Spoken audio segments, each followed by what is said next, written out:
Hello, नमस्कार साथियों। मैं आपका साथी संजय रतिया। हमने मेवाड़ का इतिहास प्रारंभ कर रखा था, जिसके अंदर गोहिल व शिलादित्य के बारे में पढ़ लिया। कौन क्या था, कहाँ से आए, कैसे थे।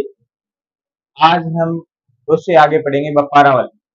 बप्पा रावल प्रारंभ करने से पहले एक अच्छे से मोटिवेशन कोट से प्रारंभ करते हैं। हमेशा ये सोचकर खुश रहिए कि आने वाला जो कल है वो बीते हुए कल से भी बेहतरीन होगा। हमें बीते हुए कल पे कम ध्यान देना चाहिए, बल्कि आने वाले कल पे ज्यादा ध्यान रखना चाहिए। जो गलतियां हम कर चुके हैं वो आने वाले कल के अंदर, मतलब आने वाला जो अगला दिन है उसमें उन गलतियों का सुधार करेंगे ताकि वो दिन हमारे लिए अच्छा रहे। तो प्रारंभ करते हैं बप्पा रावल से।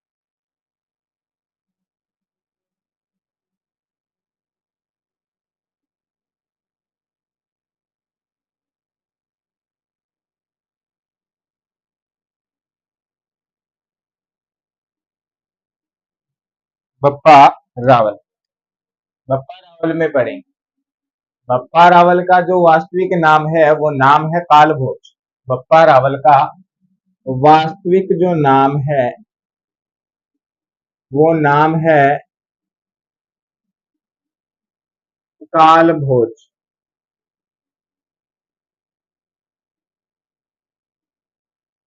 वास्तविक जो नाम है वो नाम है कालभोज।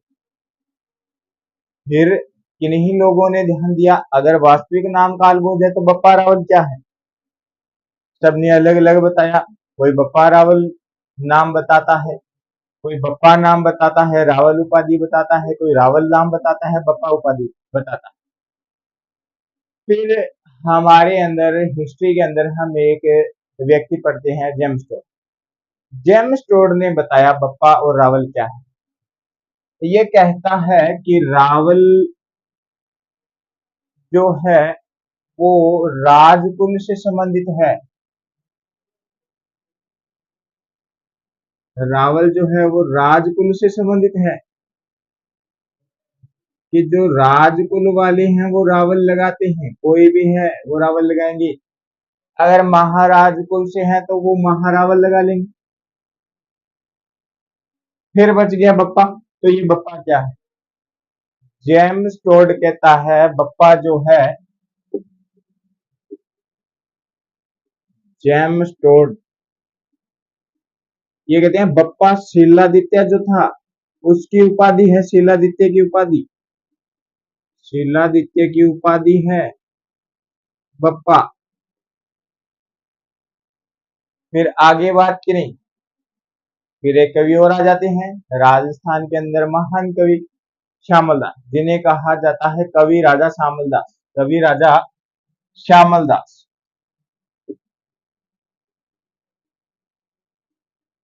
कवि राजा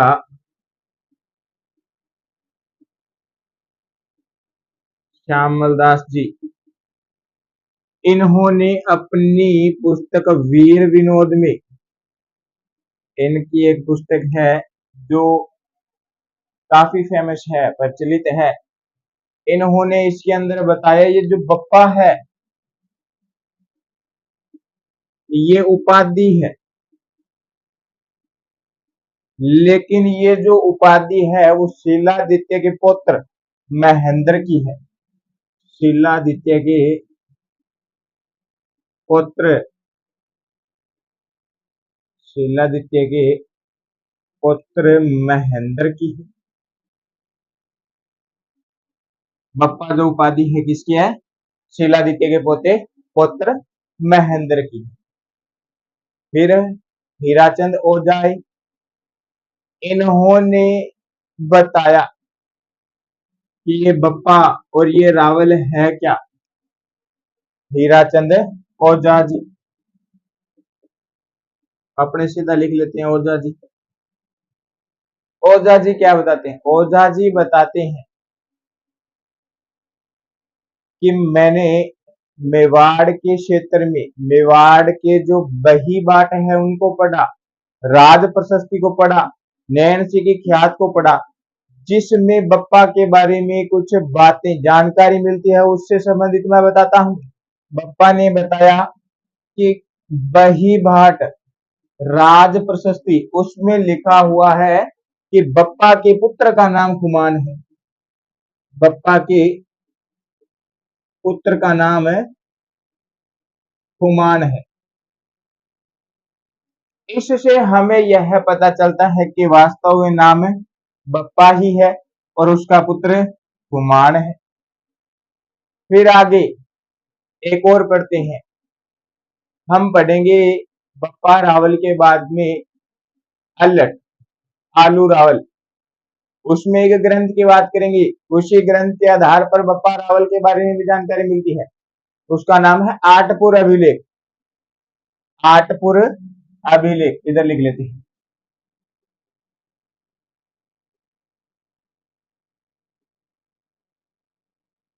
आठपुर अभिलेख के अंदर लिखा हुआ है कि काल भोज के पुत्र का नाम खुमान है। काल भोज के पुत्र का नाम जो नाम है खुमान। आठपुर और औजा जी बताते हैं कि मेवाड़ के वही भाट राज प्रशस्ति और नैन सिंह की ख्यात में बप्पा के पुत्र का नाम खुमान है और आठपुर के अंदर काल भोज के पुत्र का नाम खुमान है। इससे ये पता चलता है कि बप्पा और काल भोज दोनों एक ही है। बप्पा भी एक ही व्यक्ति है और काल भोज भी एक ही व्यक्ति है। बप्पा पे थोड़ा बात कर लेते हैं। गुजरात की सीमा लगती है हमारे मेवाड़ क्षेत्र के साथ। गुजरात के अंदर अक्सर उन महान व्यक्तियों को बापू कहते हैं और बापू से धीरे धीरे बप्पा बने। जैसे महात्मा गांधी है, महान व्यक्ति है, तभी इन्हें बापू कहते हैं, बापू जी। और देखते हैं एक क्रिकेटर है हमारी टीम के अंदर, रविंद्र जडेजा। जब वो मैच के अंदर अच्छा चलता है तो गुजरातियों के कमेंट पढ़ना सोशल मीडिया पे, बापू ने ये किया, बापू ने अच्छे शॉट लगाए, बापू ने हेलीकॉप्टर सिक्स मारा। तो बापू, अगर उसको बापू देखे तो अब उनको ये नहीं लगता कि 30-35 साल की उम्र में रविंद्र जडेजा को बापू बना दिया। तो उधर महान व्यक्ति को बापू कहते हैं, तो उधर से हमारी भाषा पे प्रभाव पड़ा। और काल भोज जो है महान ही है, राजा है, राजा है तो बप्पा लगाएगा। इधर से नाम चलता है बप्पा रावल। ध्यान रखना, वास्तविक नाम काल भोज।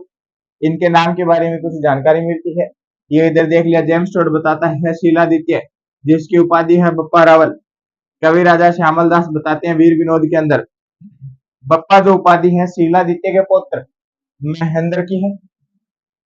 औजा जी ने फिर मेवाड़ के वही भाट पढ़ी, राज प्रशस्ति पढ़ी, नैन श्री ख्यात पढ़ी, उसके अंदर बताया बप्पा के पुत्र का नाम खुमान है। इधर फिर आठपुर अभिलेख पढ़ा, इसके अंदर काल भोज के पुत्र का नाम मिलता है खुमान। मतलब काल भोज व बप्पा रावल दोनों एक ही व्यक्ति है। अब आगे बप्पा रावल के बारे में और पढ़ते हैं। फिर किसी व्यक्ति ने कहा कि चलो बप्पा रावल मान लिया, लेकिन ये था कौन, इसके बारे में और जानकारी मिली, वो जानकारी भी पढ़ी। बप्पा रावल के बारे में कहा जाता है नागदा के अंदर एक ऋषि रहते थे, हारित ऋषि। नागदा, उदयपुर, जो ऋषि थे वो हारित ऋषि थे। और अपना जो बप्पा रावल राजा चल रहा है, ये इन हारित ऋषि की गायें चराया करता था, मतलब गवाला था, गाय चराने वाला।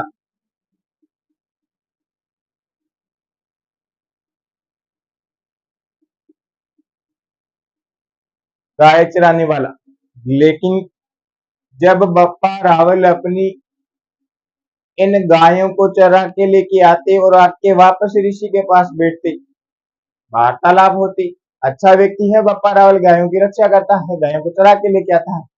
जब अंतिम अवस्था के अंदर हारित ऋषि होते हैं तो हारित ऋषि बप्पा रावल को बोलते हैं कि मांग, तुझे क्या चाहिए। बप्पा रावल हारित ऋषि को कहता है कि बस ढंग से खाने भोजन का जुगाड़ हो जाए, इतना ही दे दीजिए। हारित ऋषि राठासन रानी की पूजा करते हैं। ये एक रानी है, माता है, इनकी पूजा करते हैं। ये प्रकट होती है, इनका ध्यान लगाते हैं हारित ऋषि। ये जो माता है ये प्रकट होती है और हारित ऋषि से पूछती है मांगो क्या चाहिए। हारित ऋषि ने इनसे मेवाड़ राज्य पे अधिकार के लिए कहा कि आप जो मेवाड़ राजा है वो हमारे बप्पा रावल को दे दो ताकि ये अपना जीवन पालन ढंग से कर सके। इन राठासन रानी ने मेवाड़ के बारे में कहा कि इतनी बड़ी आपकी जो मांग है वो मैं पूरी नहीं कर सकती। इधर जो मेरी बगल के अंदर महादेव शिव जी बैठे हैं, भोले भंडारी बैठे हैं, तो उनकी पूजा करो, वो दे दे तो दे दे। फिर हारित ऋषि ने महादेव जी की पूजा की और महादेव जी प्रकट हुए। इनको कहा बोलो हारित ऋषि जी क्या चाहिए। तो बोले जी मेरा शिष्य है बप्पा रावल, उसे मेवाड़ चाहिए और मैं उसे मेवाड़ देना चाहता हूँ। महादेव जी हारित ऋषि को आशीर्वाद देते हैं कि बप्पा रावल का मेवाड़ राज्य हो जाए। हारित ऋषि फिर बप्पा रावल को उपाधि दे देते हैं कि टेंशन मत ले, मेवाड़ तेरा ही है, तो जा राज कर। आशीर्वाद देते हैं। आशीर्वाद देने के बाद में बप्पा रावल मेवाड़ पे अधिकार प्राप्त कर लेता है। अब मेवाड़ में बात करें, सबसे पहले अधिकार कहाँ पे करता है, तो मेवाड़ के अंदर क्षेत्र है चित्तौड़। चित्तौड़ पर अधिकार कर लेता है। अब अधिकार करता है, चित्तौड़ पे आक्रमण किया होगा और वहां पे कोई राजा होगा उसको हराया होगा। उस राजा की बात करें तो चित्तौड़ पे बप्पा रावल से पहले मान मोरी का अधिकार था और ये मौर्य वंश से संबंधित है। इस मान मोरी को 734 ईस्वी में 734 ईस्वी में बप्पा रावल ने हरा के चित्तौड़ पर अधिकार कर लिया। अब चित्तौड़ पे अधिकार तो कर लिया। बप्पा रावल नागदा में रहता था हारित ऋषि के पास। इसने अपनी जो राजधानी थी वो इस नागदा को ही रखा, राजधानी रखा नागदा। इसके बाद में चित्तौड़ पे अधिकार हो जाता है। बप्पा रावल ने इस नागदा क्षेत्र के अंदर एक मंदिर का निर्माण करवाया, क्योंकि इनके गुरु जो थे हारित ऋषि उनके पास रहता था और वो महादेव जी के भक्त थे। महादेव जी के भक्त थे तो बप्पा रावल भी महादेव जी को, शिव जी को मानता है। शिव जी को तो मानता है। इसी के साथ फिर इसने कहा कि मैं नागदा के अंदर एक लिंग महादेव का मंदिर बनवाता हूं। एक लिंग महादेव का मंदिर बनवाया नागदा के अंदर। अब शिव जी कहाँ पे रहते हैं, महादेव कैलाशपुरी पर्वत पे। तो इधर नागदा के अंदर भी एक क्षेत्र है कैलाशपुरी।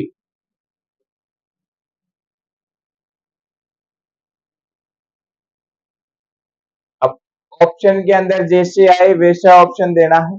प्रश्न के अंदर आ जाए एकलिंग महादेव जी का मंदिर कहाँ पे है, नागदा ना हो, कैलाशपुरी हो या कुछ और क्षेत्र के नाम हो, तो वहां पे कैलाशपुरी करेंगे।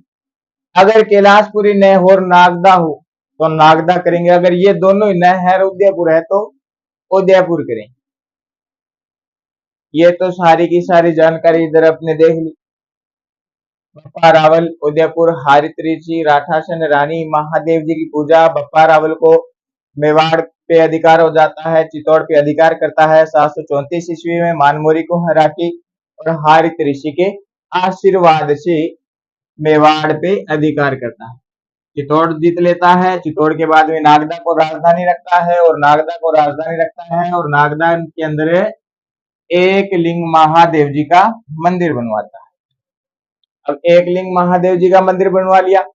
अब आगे बात करते, मेवाड़ के जितने भी राजा हुए हैं ये अपने आप को एकलिंग महादेव जी के दीवान मानते हैं, प्रधानमंत्री मानते हैं। तो यहाँ का जो मेवाड़ का राजा है वो अपने आप को ना मान के किसको, एकलिंग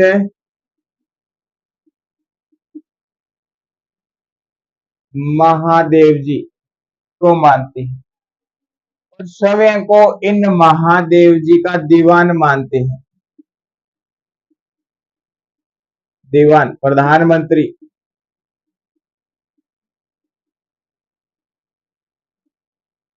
प्रधानमंत्री, इस व्यवस्था को राजतव देवीय सिद्धांत कहते हैं। राजतव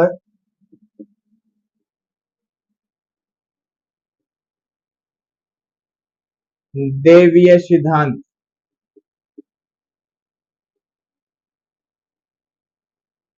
कि राज जो है वो देवता का है। जयपुर के बात करें, जयपुर में भी ऐसी ही व्यवस्था थी।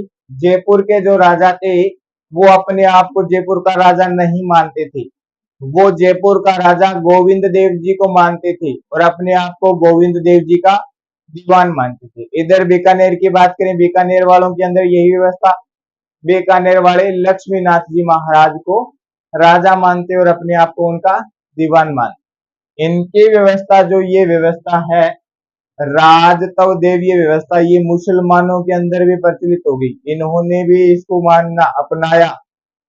तो ध्यान रखें। इसके बाद में आगे बात करें, ये जो एकलिंग महादेव जी का मंदिर है इस मंदिर को लकुलिश संप्रदाय का मंदिर कहते हैं। लकुलिश संप्रदाय का मंदिर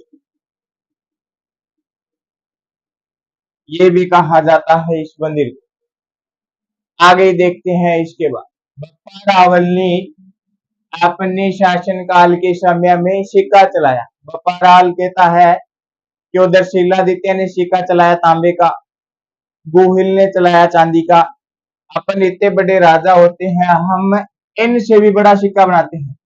बप्पा रावल ने सोने का सिक्का सबसे पहले मेवाड़ राज्य में चलाया था। सबसे पहले मेवाड़ के अंदर सोने का सिक्का चलाने वाला व्यक्ति बप्पा रावल। सोने का सिक्का 115 ग्रेन सोने का सिक्का, 115 ग्रेन सोने का सिक्का था ये। अब इस 115 ग्रेन पे बात करते हैं, 115 गेहूं के दानों के बराबर था। ये जो सिक्का है इसका माप जो था 115 गेहूं के सिक्कों के बराबर। तो ध्यान रखना, इधर ये हो गया। अब आगे देखते हैं और क्या मिलता है। विजय अभियान पढ़ते हैं थोड़े, इसने कहां पे और क्या युद्ध किया, इसके बाद में एक जानकारी और मिलती है कि अफगानिस्तान का क्षेत्र है गजनी और गजनी से गजनी का राजा सलीम हमारे राजस्थान की ओर आक्रमण करता है और बप्पा रावल उसका सामना करता है। गजनी का राजा आता है,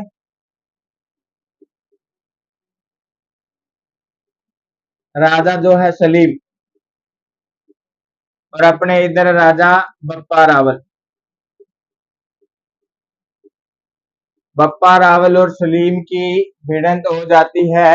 बप्पा रावल इसे वापस भगाता हुआ गजनी की ओर ले जाता है, वापस भाग जाता है सलीम गजनी की ओर और पीछे पीछे बप्पा रावल गजनी में जाके इसको वहां पे हरा देता है जहां पे ये राजा है। राजा कहाँ का, गजनी का, और वहां पे अपने भांजे को राजा बनाता है, अपने भांजे को राजा बना के आता है।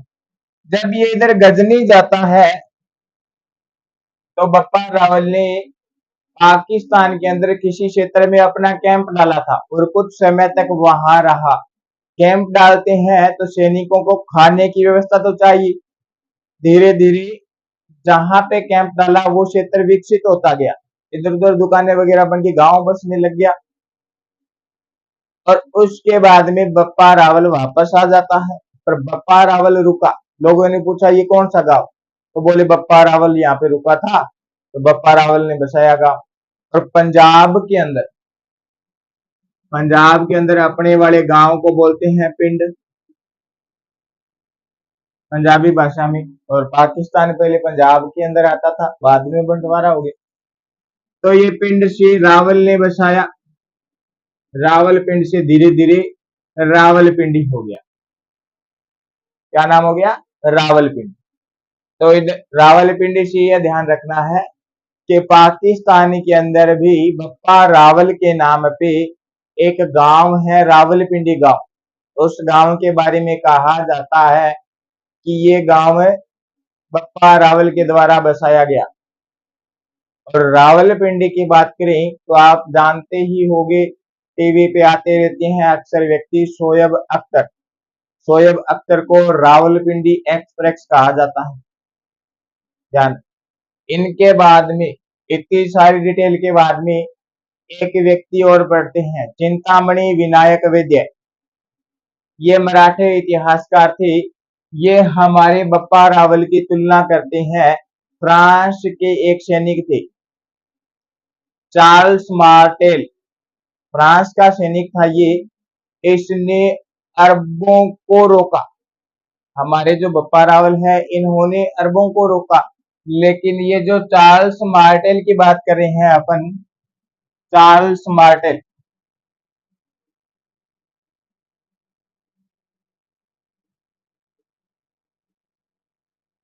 इन्होंने भी जैसे बप्पा रावल ने रोका, इन्होंने भी वैसे ही रोका था यूरोपियों को। दोनों की तुलना करते हैं आपस में। तो चिंतामणि विनायक वैद्य कहते हैं कि फ्रांस के सेनापति चार्ल्स मार्टेल के बराबर हमारा बप्पा रावल था। तो सीवी वैद्य भी कहा जाता है चिंतामणि विनायक वैद्य को। तो फ्रांस में सेनापति चार्ल्स मार्टेल के साथ तुलना करने वाला व्यक्ति तो है सीवी वैद्य। सीवी वैद्य ध्यान में रखना, प्रश्न आ सकता है चार्ल्स मार्टेल से तुलना किसने की? बप्पा रावल की। तो ध्यान में रखना चिंतामणि विनायक वैद्य या सीवी वैद्य।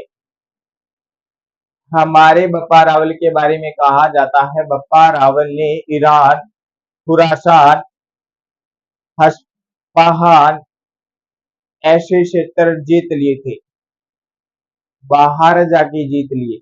अब थोड़ा बात करते हैं इन क्षेत्रों पे, बात करें तो बप्पा रावल के बारे में और बात कर लेते हैं कि बप्पा रावल ने क्या किया। और हमारे राजस्थान का अब बात करेंगे, उसके अंदर महत्वपूर्ण भूमिका जो है उसका पता चलेगा। 712 ईस्वी में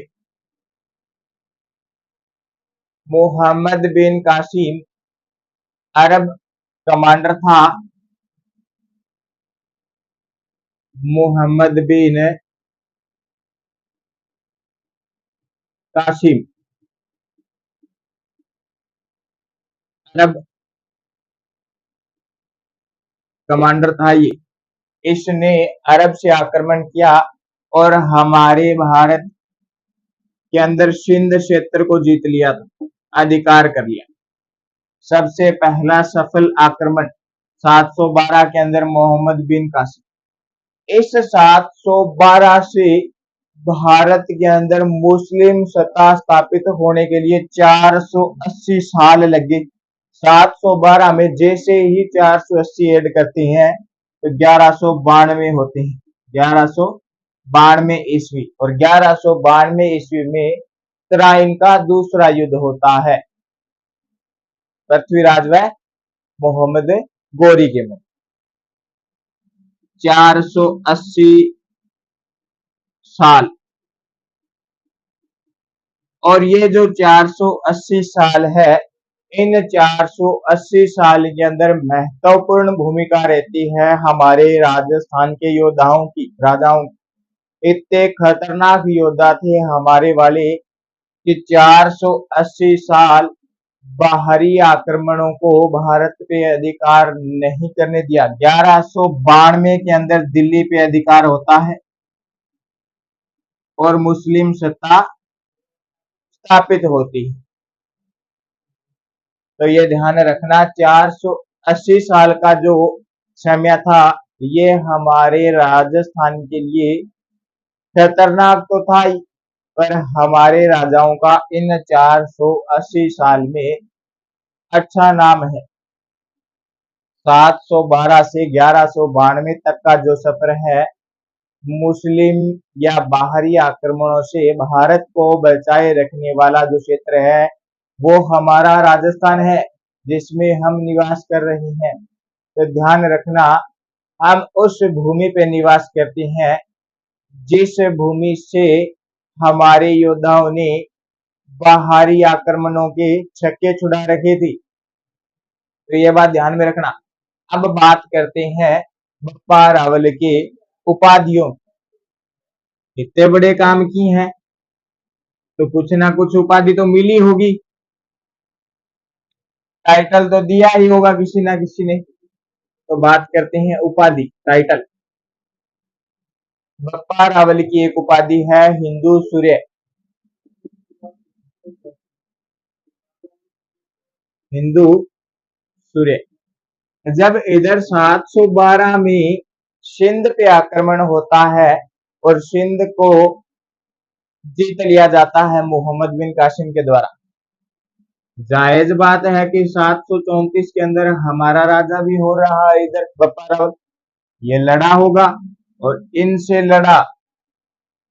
और मैंने बताया कि कुछ इलाके जीत लिए थे, ईरान, खुरासान, ऐसे इलाके जीत लिए। इस कारण हमारे वाले बप्पा रावल को कहा जाता है हिंदू सूर्य। हिंदू सूर्य। अब युद्ध जीते तो बप्पा रावल ने कहा मैं सब राजाओं का गुरु हूं, जितने राजा है उनका गुरु। तो एक उपाधि मिलती है राजगुरु। सब राजाओं का गुरु राजगुरु कौन है? बप्पा रावल। इसके बाद में एक उपाधि और मिलती है चकवे। फिर ये कहता है मैंने चारों दिशाओं में घूम घूम के विजय प्राप्त की है, क्षेत्रों को जीता है, चारों दिशाओं को जीत लिया, तो मैं चकवे हूं। चकवे माने चक्रवर्ती। चक्रवात देखे ना, जैसे ऐसे घूम घूम के, वैसे इस बंदे ने घूम घूम के चारों दिशाओं को जीता। तो चकवे, चकवे होते हैं चारों दिशाओं को जीतने वाला।